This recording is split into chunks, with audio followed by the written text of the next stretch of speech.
Hello guys, welcome to new blog.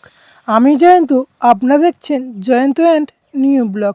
ইন্ট্রোটা আজকে আমি আয়নার সামনে দিয়ে দিলাম। এটা কি বলে, শোকেস বা আলমারি? তোমাদের ওখানে কি বলে অবশ্যই বলো তো।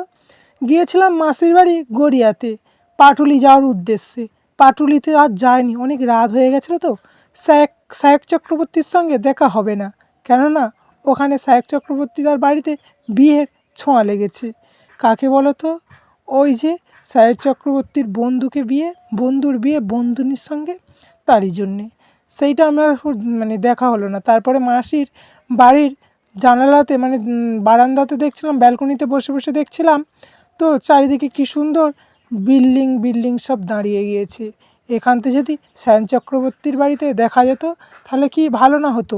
সকালবেলা টিফিন খাওয়ালাম ডিম সিদ্ধ এবং খিচুড়ি পাঁপড় ভাজা দিয়ে। রেডি হয়ে গিয়েছিলাম বাড়ি আসার উদ্দেশ্যে রেডি হয়ে গেছি।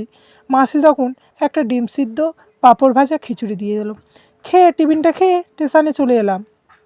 কি করব বন্ধুরা বলো? স্টেশনে এসে ঘন্টার পর ঘন্টা বসে থাকার পরে ট্রেন আসছে না। যদি বা এলো একটা ট্রেন, ভরা ট্রেন, তাও আবার আমার ট্রেন নয়, এটা হলো অন্যজনের ট্রেন। কি বলবো, ব্যাগ ট্যাগ নিয়ে চলে এলাম। এটা যাবে বারুইপুরের উদ্দেশ্যে। রওনা দিল শিয়ালদা থেকে বারুইপুরের উদ্দেশ্যে রওনা দিল। কি করব, বসে বসে ভেবে কোনো উপায় না পেয়ে বসে থাকলাম। 8:40 আমার ট্রেন ছিল, আমারই ট্রেন। সেই ট্রেনে আমি গড়িয়া থেকে মদ্রাপুরের উদ্দেশ্যে রওনা দিলাম। হ্যাঁ, রওনা দিয়ে তারপরে ট্রেনটা আস্তে আস্তে দিকে করে ছাড়লো।